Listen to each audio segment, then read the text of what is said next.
नमस्ते विद्यार्थी मित्रांनो, KBP education YouTube चॅनलमध्ये मी आपलं सर्वांचं स्वागत करतो। समान नागरिक कायदा भाग 3 लेक्चर भाग 3 मधलं आज आपण विश्लेषण करणार आहोत। आजच्या लेक्चरमध्ये किंवा व्हिडिओमध्ये समान नागरिक कायदा संबंधीची जी मालिका आपण सुरू केलेली आहे त्याच्यामध्ये पहिला भाग समान नागरिक कायदा लेक्चर 1, समान नागरिक कायदा लेक्चर 2 आणि समान नागरिक कायदा आजचं लेक्चर 3 मध्ये आपण काही अत्यंत महत्त्वाच्या गोष्टी की ज्या समान नागरिक कायद्यासाठी आवश्यक आहेत किंवा समान नागरिक कायद्यासाठी काही अडथळा ठरणाऱ्या गोष्टी या आपल्या देशामध्ये आहेत त्या संबंधीचा आपण विवेचन, त्या संबंधीचा आपण उल्लेख करणार आहोत। राज्यघटना 1950 पासून आपल्या देशामध्ये अंमलात आली। 1949 ला त्याला मंजुरी मिळाली। 1946 ला घटना समितीची स्थापना झाली आणि घटना समिती स्थापन झाल्यापासून पहिल्या सार्वत्रिक निवडणुका होईपर्यंत म्हणजे संसद निर्माण होईपर्यंत जी संविधान सभा होती त्या संविधान सभेनं या संबंधी विचार विनिमय करायला सुरुवात केली। बाबासाहेब आंबेडकर, BN राव आदी विद्वान आणि वेगवेगळे प्रतिष्ठित लोक मिळून ही संविधान सभा बनलेली होती, घटना समिती बनलेली होती, मसुदा समिती बनलेली होती आणि देशोदेशांच्या वेगवेगळ्या घटनांचा अभ्यास करून त्याच्यामधल्या काही चांगल्या बाबी ज्या भारतीय मानव हिताला योग्य ठरतील अशा बाबींची मिळून आपण जगातली सर्वात मोठी घटना बनवलेली आपल्याला माहिती आहे। मित्रांनो, जेव्हा आपण समान नागरिक कायद्याचा उल्लेख करतो तेव्हा बाबासाहेब आंबेडकरांचं मत ही स्पष्टपणे असं होतं की समान नागरिक कायदा या देशामध्ये लागू व्हायला पाहिजे। कारण बाबासाहेब आंबेडकर हे रिव्हॉल्युशनरी विचाराचे होते, क्रांतिकारक विचाराचे होते आणि ह्युमन राईट कोणत्याही धर्मामध्ये होऊ नये, कोणत्याही परिस्थितीमध्ये होऊ नये, कोणत्याही परिस्थितीत। कारण त्या पाठीमागं त्यांचा हेतू असा होता किंवा त्या पाठीमागं त्यांची भूमिका अशी होती की या देशामध्ये जेव्हा जेव्हा अर्थात जगातल्या प्रत्येक देशामध्ये महिलांच्यावरती रूढी परंपरा या सगळ्या बघितल्या आपण तर अन्याय अत्याचार झालेले दिसून येतात। जो घटक कमकुवत आहे, जो घटक दुर्बल आहे जगामध्ये, ज्याच्यामध्ये बालकं येतात, ज्याच्यामध्ये महिला येतात, ॲक्च्युली असं म्हणायला आपण नको आहे की स्त्रिया ह्या कमकुवत घटक आहेत, तरीसुद्धा रूढी परंपरेच्या श्रृंखला या घटकाच्या पायामध्ये बांधल्यामुळे हे घटक कमकुवत बनल्यामुळं या घटकांचे अधिकार सीमित झाले आणि म्हणून यांना न्याय देण्याच्या भूमिकेतून ह्युमन राईट होऊ नये, मानवाधिकाराचं उल्लंघन होऊ नये म्हणून बाबासाहेब आंबेडकर युनिफॉर्म सिव्हिल कोडचं समर्थन करत होते। युनिफॉर्म म्हणजे काय, सिव्हिल म्हणजे काय, कोड म्हणजे काय या बाबी संबंधी माहिती आपण बघितली। या देशामध्ये वेगवेगळ्या ईस्ट इंडियाच्या गव्हर्नर जनरलनी या समान नागरिक कायद्यासाठी किंवा पर्सनल लॉमध्ये मूलभूत सुधारणा करण्यासाठीचे काही प्रयत्न केले। लॉ कोणताही असू द्या, प्रत्येक धर्माचा पर्सनल लॉ आहे, प्रत्येक धर्माच्या चालीरीती रूढी परंपरा यानुसारच प्रत्येक धर्मामधल्या काही विवाहासारख्या विधी असतील, काही डायव्होर्ससारख्या पद्धती असतील, काही सक्सेशन ॲक्ट असतील, वारस नोंदी असतील किंवा दत्तक विधान समारंभ असतील किंवा त्या संबंधीच्या काही तरतुदी असतील। मग हिंदूंच्या ग्रंथानुसार हिंदूंच्या काही स्मृती असतील किंवा हिंदूंच्या काही वेद असतील, ग्रंथ असतील, याच्यानुसार त्यांचे पारंपरिक पद्धतीनं काही नियमानुसार समाज नियंत्रित होण्याचे काही कायदे असतील, त्यानुसार ते चालत राहत आलेलं आहे। दुसरी गोष्ट, मुस्लिमांच्या बाबतीमध्ये शरीयतसारखे काही कायदे असतील, मुस्लिम पर्सनल लॉ असेल, या संबंधी त्याच्यामध्ये काही तरतुदी असतील, त्यानुसार मुस्लिम समाजाचे काही समजा वैवाहिक चालीरीती असतील, रूढी परंपरा चालत आलेल्या आपल्याला दिसतात। ख्रिश्चनांच्या बाबतीमध्ये म्हणजेच ईसाईंच्या बाबतीमध्ये, शीख बौद्धांच्या बाबतीमध्ये प्रत्येक धर्माचे आपले आपले अलग अलग कानून या देशामध्ये आहेत आणि ते फॉलो करण्यासंबंधीचा निर्णय हा त्यांचा आहे। भारतीय संविधान सभा किंवा भारतीय राज्यघटना ह्या प्रत्येक पर्सनल लॉ संबंधी ठाम भूमिका कशी घेते, कारण घटनेमध्ये आपल्याला आर्टिकल 25 माहिती आहे की धर्माचं स्वातंत्र्य आहे, धार्मिक स्वातंत्र्य आहे, रीतिरिवाजाचं पालन करण्याचा अधिकार त्यांना आहे, स्वातंत्र्य आहे। आणि म्हणून जेव्हा जेव्हा युनिफॉर्म सिव्हिल कोड की ज्याचा उल्लेख घटनेच्या मार्गदर्शक तत्वामध्ये कलम 44 मध्ये आहे, हे कोण डिमांड करतं की या देशामध्ये युनिफॉर्म सिव्हिल कोड यायला पाहिजे।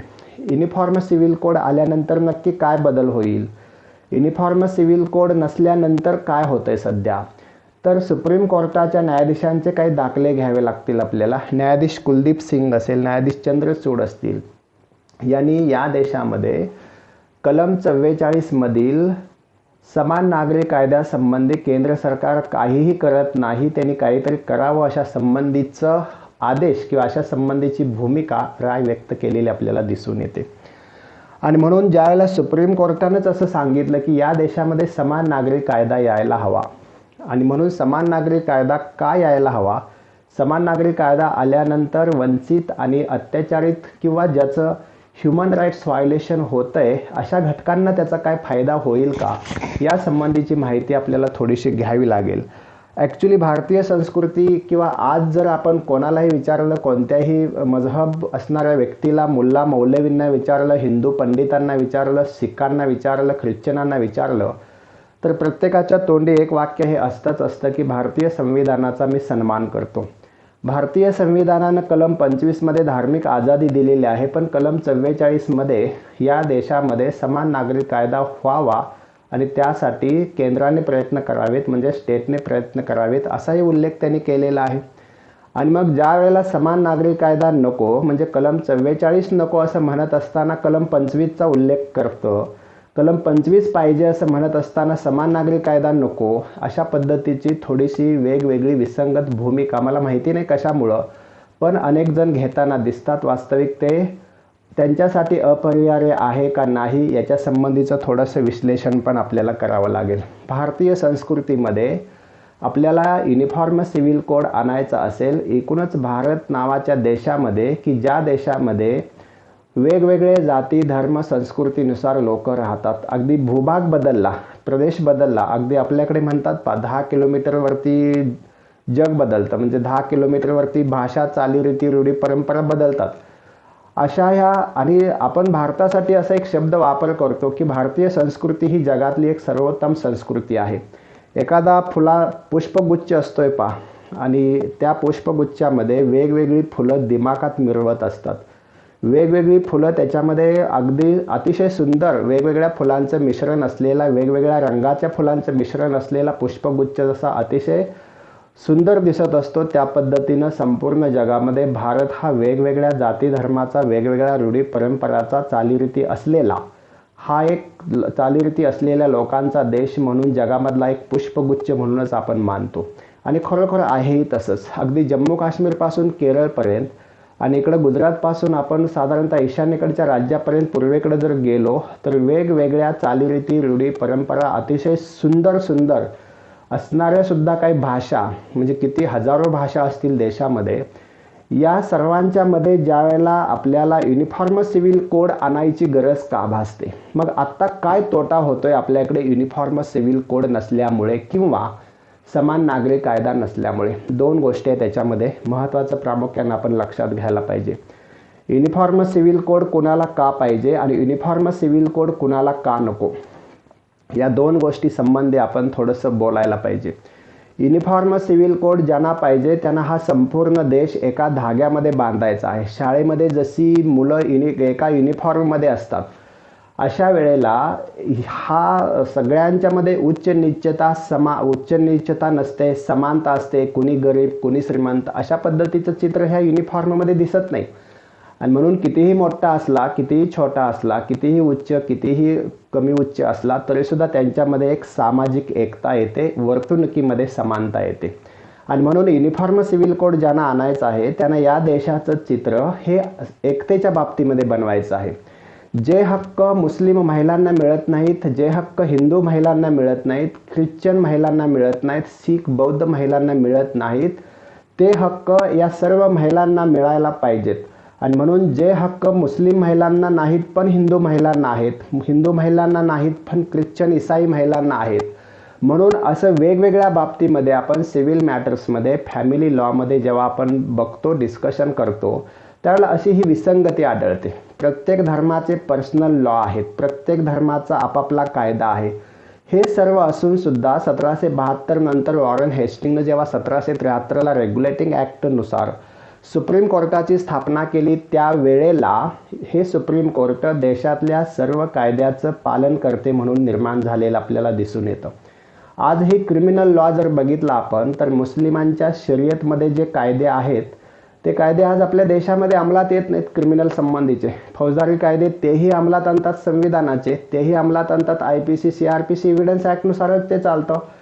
सिव्हिल मॅटरमध्ये, फॅमिली मॅटरमध्ये ज्यावेळेला विवाहात डिव्होर्सच्या प्रोसिजर येते, ज्यावेळेला घटस्फोटाची ट्रिपल तलाक ज्या संबंधी आपण चर्चा केली त्याची पद्धत येते, डिव्होर्सची पद्धत येते, त्याच्यानंतर सक्सेशन ॲक्ट ज्याला आपण म्हणतो त्याची पद्धत येते, त्यावेळेला वेगवेगळ्या धर्मांच्या वेगवेगळ्या कायद्यांमध्ये विसंगती आढळते.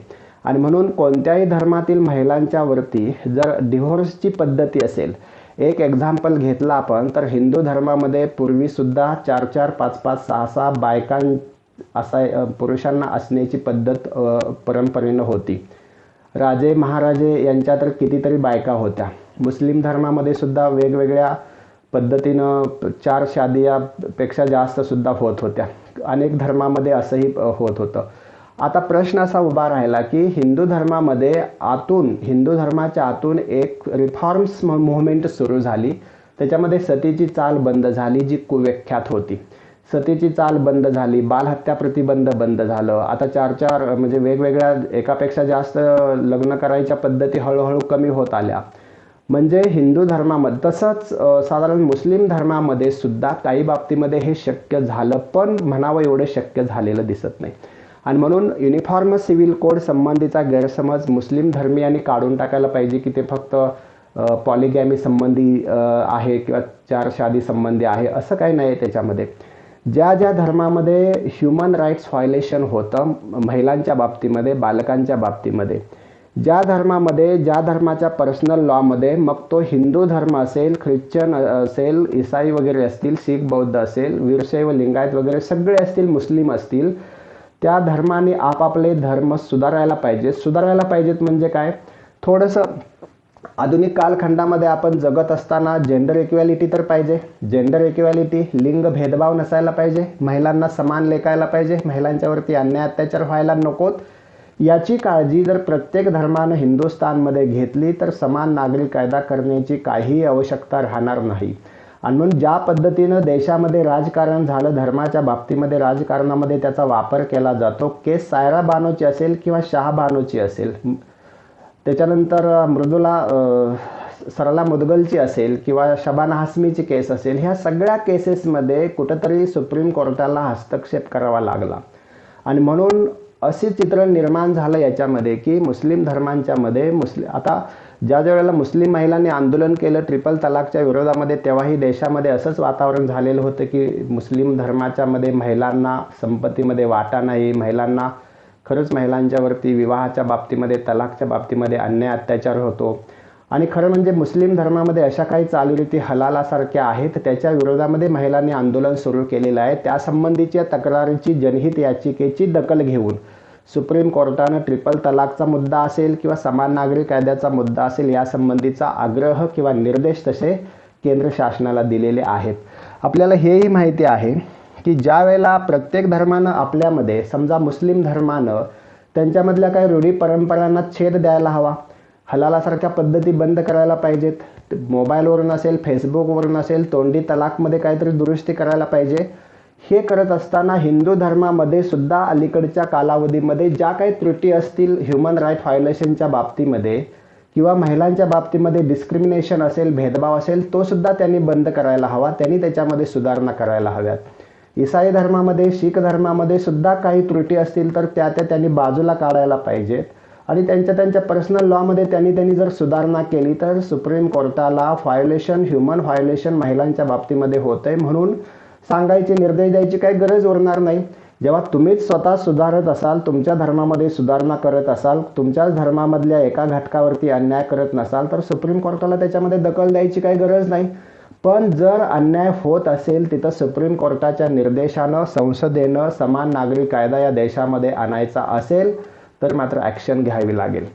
या बाबतीमध्ये आपल्याला असं सांगता येईल की सुप्रीम कोर्टानं दिलेल्या निर्देशानुसार जर समान नागरिक कायदा आला तर काय होईल, तर प्रत्येक धर्माच्या नागरिकांना एक समान कायदा येऊ शकेल. डिव्होर्सच्या पद्धती असतील, तुम्ही तुमच्या विवाह विधी आहे ते करा, निकाह विधी आहे ते करा, ईसाईंची जी पद्धत आहे ते करा, पण जेव्हा एखाद्या घटकावरती अन्याय होईल तेव्हा मात्र तुम्ही हा माझ्या शरीयतचा मुद्दा आहे, हा माझ्या वेदांचा मुद्दा आहे किंवा आमच्या हिंदू धर्मग्रंथातला मुद्दा आहे म्हणून आपण ते फेटाळू शकत नाही.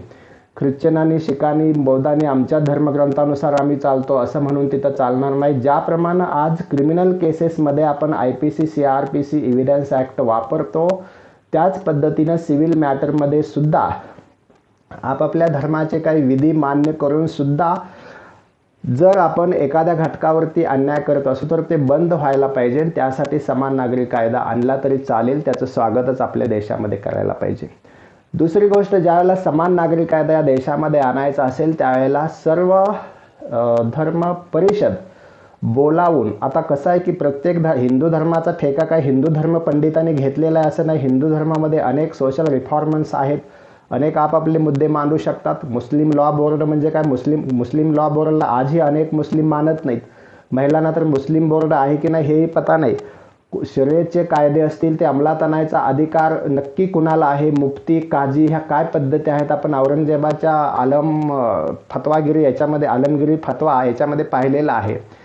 पण ज्या वेळेला प्रश्न येतो कुठे, ज्या वेळेला कोणताही धर्म असेल त्या धर्मामध्ये महिलांच्यावरती अन्याय अत्याचार होतो तेव्हा त्या धर्मातल्या ह्या परंपरा बंद केल्या पाहिजेत. मग तो धर्म कितीही जुना असेल, कितीही अगदी काय म्हणतो त्याला आपण प्रेम देणारा असेल, कितीही आपली आस्था असेल त्याच्या संबंधी, पण जिथं चूक तिथं चूक ठरवण्याची भूमिका आपण घ्यायला पाहिजे.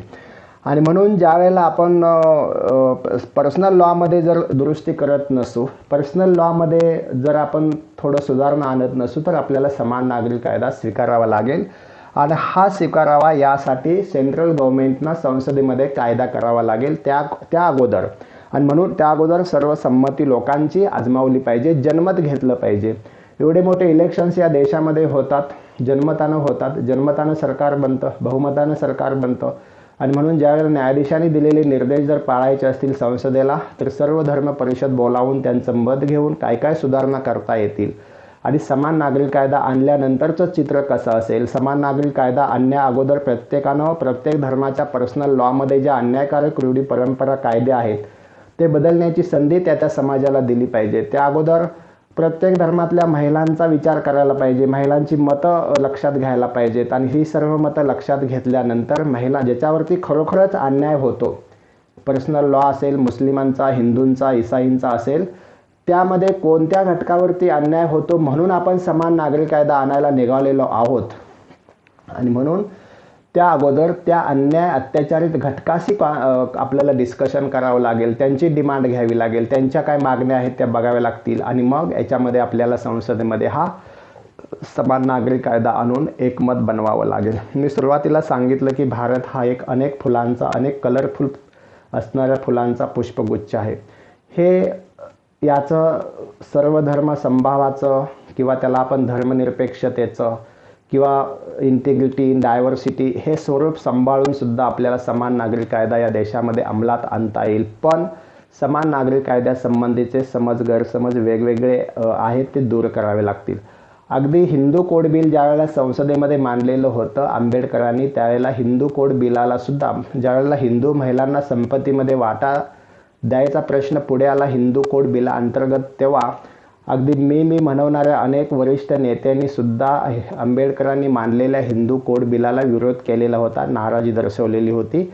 आणि म्हणून तर आंबेडकरांनी अगदी नेहरूंच्यावरती सुद्धा रागावून कायदेमंत्री पदाचा राजीनामा दिलेला होता. आणि म्हणून सर्वसंमती होत नाही असं म्हणून सर्वसंमती होते का, तर संसदेकडे बहुमत आहे, संसदेमध्ये बहुमत असलेल्या पक्षानं या देशामध्ये, वास्तविक सरकार पक्षानं या देशामध्ये सर्व धर्मांच्या मध्ये एकमत निर्माण करून समान नागरी कायदा बाब असते फायद्याची असते, प्रत्येकाच्या ह्युमन राईट्स व्हायोलेशन होऊ नये म्हणून असते, प्रत्येक धर्माच्या लोकांच्या फायद्याची असते, महिलांच्या विकासाशी रिलेटेड असते, अधिकाराशी रिलेटेड असते. फक्त गैरसमज होऊ न देता सर्वांच्यामध्ये जर एकमत घेतलं, सर्वांना समजावून सांगितलं की या कायद्याचे फायदे, या कायद्याचे तोटे काय, तर मी सांगितल्याप्रमाणे या सर्व समाजामधल्या वेगवेगळ्या घटकांशी, वेगवेगळ्या प्रदेशाशी त्यांचे रंग ढंग असतील, त्यांची वैशिष्ट्ये असतील, एकत्र ठेवून हा समान नागरी कायदा आणायचा असेल, जसं आपण किमान समान कार्यक्रमावरती एखादं सरकार चालतं त्या पद्धतीनं हा समान नागरी कायदा जर आणता आला या देशामध्ये तर त्याचं स्वागत करायला पाहिजे. मात्र अगदीच कुणी कुणाच्या धर्मावरती शिंतोडे उडवून, कुणी कुणाच्या धर्मावरती टीका करून, त्यांच्या रूढी परंपरावरती टीका करून नव्हे, तर सर्वसंमतीनं जे बेकायदेशीर, जे अगदीच मारक आहेत, जे अगदीच प्राचीन पारंपरिक ज्या त्रासदायक तरतुदी आहेत त्या नष्ट करून, कमी करून, आपल्याला सर्व धर्मांमध्ये काही सुधारणा करून, सर्व धर्मांच्या पर्सनल लॉमध्ये काही सुधारणा करून जर सर्वांसाठी एकच कायदा करता आला, युनिफॉर्म सिव्हिल कोड करता आला, तर त्या दृष्टिकोनातून शासनानं प्रयत्न करायला हवेत. त्या दृष्टिकोनातून समान नागरिक कायद्यासंबंधीचं कोणत्याही पक्षाच्या चष्म्यातून न बघता, कोणत्याही विशिष्ट अशा भूमिकेतून न बघता, जर समान नागरिक कायदा आपल्याला आवश्यक असेल, तो कसा फायद्याचा ठरेल, भारताच्या सार्वभौमत्वासाठी, भारताच्या इंटिग्रिटीसाठी, भारताच्या डायव्हर्सिटीसाठी आणि समाजातल्या सौहार्दासाठी, एकजिन्सीपणासाठी जर समान नागरिक कायदा प्रयत्न करत असेल, महत्त्वपूर्ण ठरत असेल, तर निश्चितपणाने या कायद्याचं स्वागत व्हायला पाहिजे.